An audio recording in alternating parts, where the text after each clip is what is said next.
एक मजबूत दीवार को अगर एक ही हथौड़े में गिरा दिया गया है तो जरूरी नहीं कि उसी हथौड़े से वो गिरी थी। उस गुलामी की दीवार पे पहले कई हथौड़े पड़े थे। आखिरी हथौड़ा जो गांधी नेहरू ने मारा, जरूरी नहीं कि आजादी उन्होंने दिलाई। लाला लाजपत राय, बाल गंगाधर तिलक, भगत सिंह, चंद्रशेखर आजाद, अशफाक उल्लाह खान, उधम सिंह और नेताजी सुभाष चंद्र बोस, इन्होंने कई चोटें मारी थी जिसके कारण वो कमजोर हो पाई और उसी के बाद हमें आजादी मिल पाई। नमस्कार, मैं Vivek Bindra, founder and CEO बड़ा बिजनेस.com। सारे वीडियो अब खड़े होकर बना रहा हूं हाई पावर मोटिवेशन के साथ। सबको ऐलान कर दो, विवेक बिंद्रा वापस फॉर्म में आ चुके हैं। हथौड़े की चोट वो इतनी इंपैक्टफुल थी कि गुलामी की दीवार को हिला के रख दिया। नेताजी सुभाष चंद्र बोस, पहली बार नेताजी शब्द गढ़ा गया, खुद से नहीं बनाया, दुनिया ने कहा। शुरू से शुरुआत करते हैं। बोस, इनका जन्म 23 जनवरी आज के दिन 1897 में हुआ था, कटक जो कि उड़ीसा में है। इनके पिता जानकीनाथ बोस। एजुकेशन इन्होंने यूरोपियन स्कूल से कटक में करी थी। सिक्योर्ड करी इन्होंने सेकंड रैंक 10वीं क्लास में 1913 में, तभी उनका प्रेसिडेंसी कॉलेज में एडमिशन हुआ। एक्सपेल कर दिया गया बाद में उनको प्रेसिडेंसी कॉलेज से, क्योंकि ये थोड़े नेशनलिस्ट थे, एक्टिविस्ट थे। 1916 में इनको निकाल दिया गया। वैसे बता दें आपको, देशभक्ति का जुनून जब सर पे छा जाता है तभी करियर छोड़ के राष्ट्र की सेवा में बड़ा मजा आ जाता है। ब्रिटिश सरकार ने भारत की स्वास्थ्य सेवाओं का बुरा हाल किया हुआ था, इतना बुरा हाल किया हुआ था, इतना नजरअंदाज कर दिया था कि बड़ी बड़ी बीमारियों का अटैक चल रहा था और ये गरीबों की सेवा करना चाहते थे। Plague, cholera, malaria, small pox, chicken pox, influenza, खतरनाक बीमारियां थी। इसी दौरान कोलरा के कारण, कॉलरा मतलब हैजा, उसके कारण लगभग 2.5 लाख लोगों की मौत हो चुकी थी। कई बार कॉलरा लौट लौट के वापस आ रहा था। चारों तरफ महामारी आ चुकी थी, बुरा हाल था। लाशें ऐसे पड़ी थी जैसे मक्खियां भिनभिना रही है, मक्खी मच्छरों की तरह लाशें पड़ी थी। मां अपने बच्चे की लाश को लेकर के गोद में रोए जा रही थी और दूसरी तरफ इन्होंने देखा कि बेटा अपने पिता की लाश में के पास बैठ करके जोर जोर से रो रहा है। इनका दिल एकदम पसीज गया, ये घबरा गए। लावारिस पड़ी लाशों को उसके बाद लेके जाते थे, ये उनका अंतिम संस्कार किया करते थे। बोस सहमे पड़े थे। वहीं ये प्रण लेते हैं कि मैं सब चीजों को ठीक करूंगा और भारत को सपनों का भारत बनाऊंगा। ये जो समय था ये इनकी कॉलेज का समय था, जब ये समाज सेवा किया करते थे। तो जिंदगी के 2 हिस्से बने। शुरुआत का समाज सेवा का हिस्सा था, उसको बोलते हैं स्पिरिचुअल सर्विट्यूड। बाद में बना इनका सोशल एटीट्यूड। पर समाज सेवा के दौरान भी, उस समय भी ये इतने बढ़िया लीडर थे कि इनको स्टूडेंट काउंसिल का हेड बना दिया कॉलेज में। और वहां पे अंग्रेज प्रोफेसर हुआ करते थे और भारतीय बच्चों के साथ बहुत दुर्व्यवहार करते थे। मिस्टर ओ नाम के एक प्रोफेसर थे, स्टूडेंट को बिना बात के, इंडियन स्टूडेंट को पीट दिया करते थे। इतना पीटते थे उनको, तो ये बात जब नेताजी के पास गई तो ये प्रिंसिपल के पास जाके शिकायत करी कि भाई ये क्यों अंग्रेज प्रोफेसर भारतीय बच्चों को पीट रहे हैं, क्यों? उन्होंने प्रश्न किया तो प्रिंसिपल ने कहा, अच्छा, प्रिंसिपल को बोले माफी मांगने को बोल दो, उनको माफी मांगनी पड़ेगी। प्रिंसिपल ने कहा यार क्यों माफी मंगवा रहे हो, डिपार्टमेंट हेड है, कोई बात नहीं, ऐसा होता रहता है। नेताजी ने कहा मैं स्ट्राइक करूंगा। कुछ नहीं हुआ, फिर इनको स्ट्राइक करनी पड़ी और जब स्ट्राइक करी तो बात अखबारों में आ गई। अखबारों में आ गई तो उनको आके माफी भी मांगनी पड़ी। लेकिन मिस्टर ओ फिर भी नहीं सुधरे, माफी मांगने के बावजूद नहीं सुधरे। वो कई बार और बच्चों को उन्होंने पीट दिया और इस बार जब उन्होंने पीटा तो बच्चों ने उल्टा पीट डाला उनको। फिर बात जब प्रिंसिपल के पास गई तो प्रिंसिपल बोले आपने पीठ पीछे वार किया है और नेताजी बोले पीठ पीछे नहीं, सामने से वार किया है, कायर नहीं है हम। इस चक्कर में उनको कॉलेज से निकाल भी दिया जाता है। फिर एक कमीशन बनाई जाती है और कमीशन कहते हैं कि भाई चलो इसको एक बार और माफी मांगने का मौका देते हैं। पर इन्होंने वहां जाके भी माफी नहीं मांगी। इन्होंने कहा गलत के आगे झुकना नहीं है और सही से मुंह मोड़ना नहीं है। सुभाष चंद्र बोस ने कमीशन के आगे माफी मांगने से मना कर दिया। भारतीयों के साथ भेदभाव के खिलाफ इन्होंने बहुत बोला। ये कॉलेज टाइम से करते थे। कमीशन गुस्सा हो जाता है, उसके बाद इनको कॉलेज से निष्कासित कर देते हैं। इस घटना से आता है उनके जीवन में बदलाव, जब वो पॉलिटिकल करियर को बिल्ड करते हैं। उनका मानना था कि सबसे बड़ा अपराध अपराध नहीं, अपराध से ज्यादा बड़ा अपराध है कि अन्याय को सहना और गलत के साथ समझौता करना। बहरहाल अब कॉलेज से तो निकाल दिए गए थे, तो उनके पिता जो बैरिस्टर थे उन्होंने इनको बुलाया और बोला बेटा सुभाष, जो हो गया, अब एक काम करो, तुम आईसीएस की तैयारी करो, इंडियन सिविल सर्विसेज की। सिविल सर्विसेज मतलब टॉप मोस्ट रैंक। 4 साल की तैयारी लगती थी और उस समय जो पढ़ाई थी वो इंडिया में नहीं थी, लंदन जाके पढ़ना पड़ता था। और 4 साल की तैयारी के लिए इनको लंदन भेजा। इतने बुद्धिजीवी, इतने जबरदस्त बुद्धिमान कि 4 साल की पढ़ाई इन्होंने 7 महीने में कर ली और रैंक होल्डर हो गए। 4th रैंक इनको मिली। अमूमन भारतीय उस समय सिविल सर्विसेज में नहीं जाते, इन्होंने अंग्रेजों को पीछे छोड़ दिया। अच्छा, अब ये जब वहां पे रैंक होल्डर बने, इनके मन में क्या है, देश लुट रहा है अंग्रेजों के हाथ में और मैं मौज खाटूं उन्हीं के साथ में। तो इनको बड़ा फील हुआ कि मैं आईसीएस की नौकरी को, इन्होंने 1921 में उसी समय लात मार दी और यह घटना जो है जंगल की आग की तरह फैल गई।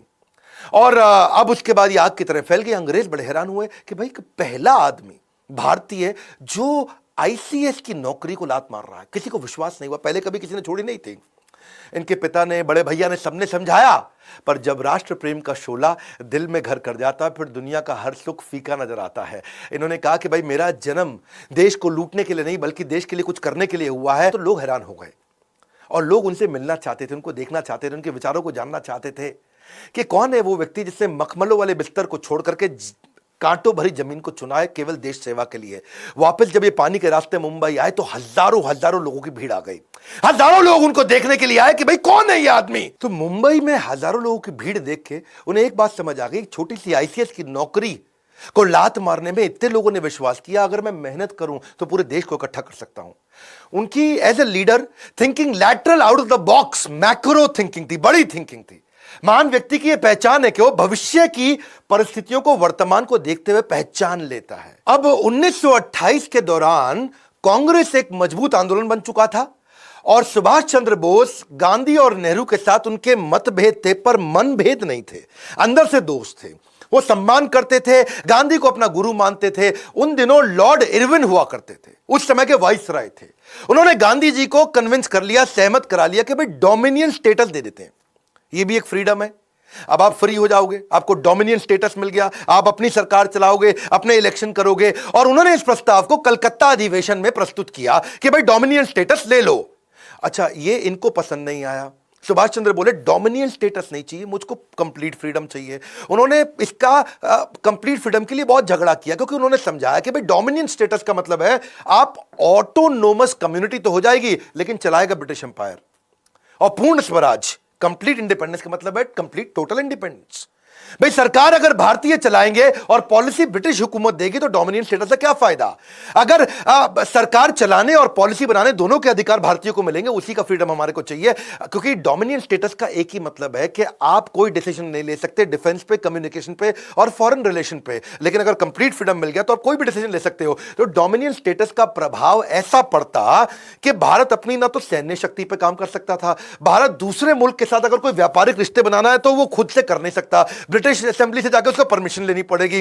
तो नेताजी बिल्कुल क्लियर थे, भाई चाहिए तो अपने को पूरा ही चाहिए। भारत खुद से किसी भी तरीके का अगर कानून ही नहीं बना सकता, ब्रिटिश हुकूमत जब चाहे जिसको चाहे, अभी नेहरू तुम हटो, पटेल तुम हटो, ये ब्रिटिश के हाथ में था। उनको नहीं चला कि भाई जब चाहे हटा दे, जब चाहे रख ले। तो कुल मिलाकर के ये इतने बड़े इन्फ्लुएंसर 1928 तक बन चुके थे कि इन्होंने गांधी नेहरू दोनों को कन्विंस कर लिया। और नतीजा ये हुआ कि पिछले साल तो कलकत्ता अधिवेशन में अभी तो बहस ही चल रही थी, अब इन्होंने अगले साल लाहौर अधिवेशन में 1930 के अंदर पूर्ण स्वराज के लिए झंडा फहरा दिया और तय कर लिया भाई इससे कम कुछ नहीं, अपने को कंप्लीट इंडिपेंडेंस चाहिए, कोई डोमिनियन फॉमिनियन नहीं चाहिए। अब जैसे जैसे समय बढ़ रहा था, नेताजी का कद भी बढ़ता जा रहा था।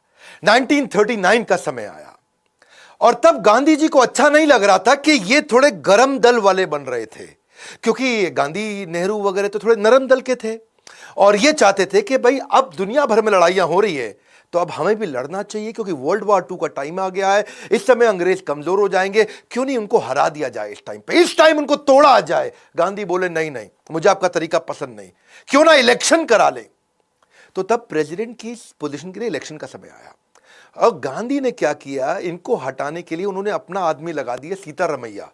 साउथ से लेकर के आए सीतारमैया को और सबको जाके पूरे देश में बता दिया, सारी के सारे कांग्रेस के जितने भी वर्किंग कम्युनिटी, जितने भी लीडर्स थे, इनको बोला कि सीतारमैया जीतेगा तो मतलब समझो मैं जीता, सीतारमैया मेरा आदमी है।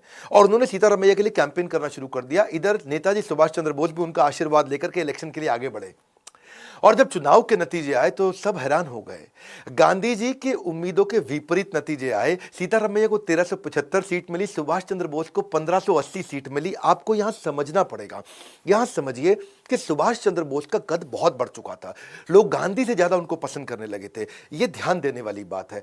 गांधी जी नाखुश हो चुके थे, वो बोले कि सीतारमैया की हार मतलब मेरी हार है। वो चाहते नहीं थे सुभाष चंद्र बोस जीते, क्योंकि सुभाष चंद्र बोस से उनको नाराजगी नहीं थी, लेकिन दोनों की विचारधारा अलग होने के कारण गांधी उनको प्रेम तो करते थे पर चाहते नहीं थे कि ये रहें, क्योंकि गांधी प्रेम से चलाना चाहते थे।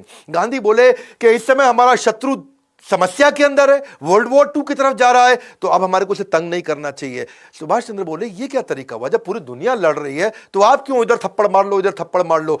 अब जीत तो गए थे ये सुभाष चंद्र बोस, लेकिन गांधी ने इन पे प्रेशर डाला कि अब आप रिजाइन कर दो, आप इस्तीफा दे दो। एक सच्चे शिष्य एकलव्य की तरह अपने गुरु महात्मा गांधी के चरणों में आकर के उन्होंने त्याग पत्र दिया। बहरहाल सुभाष चंद्र बोस उनको बोले कि मैं जानता हूं कि हमारे रास्ते अलग अलग हो सकते हैं, पर हमारा मकसद एक ही है।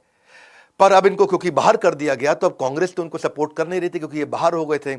12 बार इनको जेल में डाला गया। अंग्रेजों ने इनको बहुत तंग किया। ये जब बाहर आए तो इनके घर पे सीआईडी लगा दी और इनके घर पे नजर रखी जा रही थी कि सुभाष चंद्र बोस कुछ करे नहीं।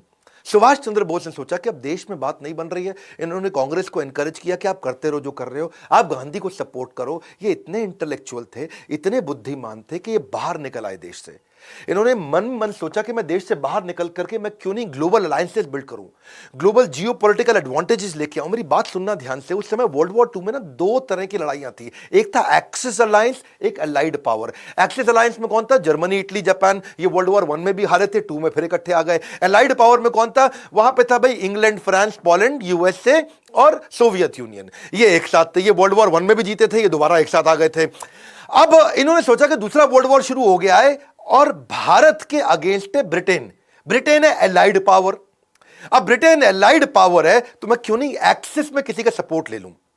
तो ये बाहरी ताकतों से समर्थन लेने के लिए गए। इन्होंने सोचा सही मौका है, इससे मैं दुश्मन अभी उलझा हुआ है, कमजोर है, मुझे बाहर निकल जाना चाहिए। अब मजे की बात समझिए, तेज वो नहीं होते जो मौके का इंतजार करते हैं, बल्कि वो होते हैं जो सही मौके पे वार करते हैं। इन्होंने सोचा दुश्मन का दुश्मन मेरा दोस्त। तो पहले तो इन्होंने ट्राई फिर भी सोवियत यूनियन पे ही किया। उसके लिए इन्होंने प्लान बनाना शुरू कर दिया। और प्लान बनाने के लिए इन्होंने अपने एक दोस्त थे इनके, मियां अकबर शाह, उनको एक टेलीग्राम भेजा पेशावर में और उनको पेशावर से कोलकाता बुला लिया कि भाई आओ मेरी मदद करो। और मियां अकबर शाह को उन्होंने बोला, जो आज पाकिस्तान में पड़ता है, कि भाई तुम मुझको किसी तरह से काबुल ले जाओ, मैं काबुल के रास्ते उस रूस में जाऊंगा। यूएसएसआर हुआ करता था, अभी आज तो रशिया है।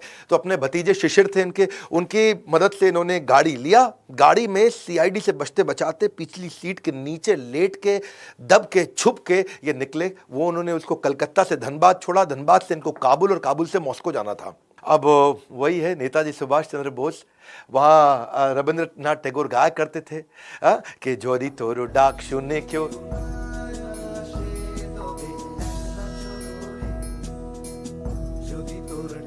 तो ये अकेले चल पड़ते रहे। जो दी तोरो डाक, अगर तेरी आवाज सुन के कोई ना शेन, अगर कोई नहीं आता है तो तौबे अकेला चलो रे। सारी जुगत लगा के सुभाष चंद्र बोस जर्मनी पहुंच गए हिटलर से मिलने के लिए। हिटलर से अपॉइंटमेंट लेने की इन्होंने बहुत कोशिश करी, बड़ी मुश्किल से इनको अपॉइंटमेंट मिली। जब ये जाके वहां बाहर ड्राइंग रूम में बैठे तो अचानक एक आदमी आया, मतलब हिटलर आए और आके बोले, हेलो मैं हिटलर हूं, और अपना हाथ मिलाने के लिए आगे बढ़ाया। सुभाष चंद्र बोस जवाब देते हैं, मेरा नाम सुभाष है, मैं भारत से आया हूं और मैं आपसे नहीं, मैं हिटलर से मिलना चाहता हूं। हिटलर हैरान हो गए, कह रहे मैं ही तो हिटलर हूं। फिर वो वापस लौट के चले गए अंदर। अंदर से एक दूसरा आदमी आता है, फिर आके हाथ मिलाता है, हेलो मैं हिटलर हूं, बताइए। तो सुभाष चंद्र बोस फिर खड़े हो गए, नमस्कार मैं सुभाष चंद्र बोस भारत से आया हूं, मुझे आपसे नहीं, मुझे हिटलर से मिलना है। सब हैरान हो गए, अरे ये क्या चक्कर है, हिटलर तो आए मिलने के लिए। सुभाष चंद्र बोस ने मना कर दिया मिलने के लिए, बोले मैं हिटलर से मिलना चाहता हूं। अब 3-4 जब लोग आए और सबको उन्होंने बोल दिया मैं आपसे नहीं, मैं हिटलर से मिलना चाहता हूं, तो हिटलर ने असल में अपने 4-5 बहरूपिये बना रखे थे। उसको अपनी जान का खतरा रहता था और सुभाष चंद्र बोस हर बार पहचान गए। असली हिटलर को जब ये बात पता चली तो उसकी बुद्धि चकरा गई और वो बाहर आए। उनके लिए यह पहली बार हुआ पूरी पृथ्वी पे कि किसी आदमी ने पहचान लिया कि यार ये तो असली हिटलर नहीं है। तो आ करके उन्होंने अपना दूरी से वहां खड़े हो गए और दूर पे आके खड़े होकर के इनको देखने लगे कि क्या चक्कर है, पहचानता कैसे। तब सुभाष चंद्र बोस खड़े हो गए और दूर से खड़े हो गए हिटलर उनको बोले कि बताइए क्या बात है, क्यों मिलना चाहते हैं। और तभी सुभाष चंद्र बोस मुस्कुरा के आगे बढ़े, बोले नमस्कार मैं सुभाष चंद्र बोस भारत से आया हूं, मैं आपका बहुत धन्यवाद करना चाहता हूं हिटलर कि आपने मुझसे मिलने का मुझे ये अवसर दिया। हिटलर हैरान, क्या पहचान गया ये? अब बिल्कुल ठीक पहचाना। पूछा कि भाई तुमने मुझे पहचाना कैसे? सारी बात छोड़, पहले ये बताओ पहचाना कैसे? आज तक दुनिया में कोई पहचान नहीं पाया। मेरे यही सारे कॉपी जो मेरे हिटलर के होते हैं, ये दुनिया भर में घूमाते हैं, सारे काम कराते हैं, तुमने पहचान लिया। तो तभी सुभाष चंद्र बोस बोले कि भाई मैं आपसे मदद मांगने आया था, मैं आपके चौखट पर आया हूं और आपका स्वभाव थोड़ा गर्वात्मक होना चाहिए, थोड़ा गर्व वाला होना चाहिए। और आप आके पहले हाथ बढ़ा देते थे कि मैं हिटलर हूं बताइए। तो मैं उसी से समझ गया कि हिटलर के पास एक किसी पराधीन देश से, भारत जो कि परतंत्र है, वहां से कोई मदद मांगने आया तो आपके चेहरे में वो गर्व नहीं दिख रहा था। तो आपके जो कॉपी थे वो राइट बिहेवियर नहीं डिस्प्ले कर रहे, और हिटलर की बुद्धि चकरा गई। बोला ऐसा इंटेलिजेंट आदमी कभी नहीं देखा। इसको क्या बोलते हैं? Accurate judgement. और इसके बाद इस मुलाकात से हिटलर इतना प्रभावित हुआ कि जो युद्ध बंदी इन्होंने बना रखे थे, युद्ध बंदी जो 4000 इन्होंने अंग्रेजों से जीते थे, उनको उन्होंने फ्री कर दिया और वो वहां से आजाद हिंद फौज में ज्वाइन किए नेताजी सुभाष चंद्र बोस के साथ में। हिटलर ने इनको हेल्प करी और इन्हें कहा कि देखो, अगर आप आगे बढ़ना चाहते हो, जीतना चाहते हो, भारत जर्मनी से बहुत दूर है और जापान एक्सेस पावर है, हम लोग के साथ की पावर है। मैं जापान में बात करवा देता हूं, आपकी कुछ सिस्टम्स तय करते हैं कि मैं आपको जापान भेजता हूं यहां से, और वहां से आप टीम बनाई, क्योंकि जापान आपकी मदद करेगा, जापान हम लोग के साथ का है और जापान भी अंग्रेजों के खिलाफ है। तो ये बड़ा मुस्कुराया, इनको बहुत अच्छा लगा। तो हिटलर ने इनके लिए बहुत अच्छा अरेंजमेंट किया। आप समझ सकते हैं, बाकी लोग भारत में ज़्यादा पढ़े लिखे नहीं थे, लेकिन ये दुनिया भर में इंटरनेशनल अलायंसेस बिल्ड कर रहे थे।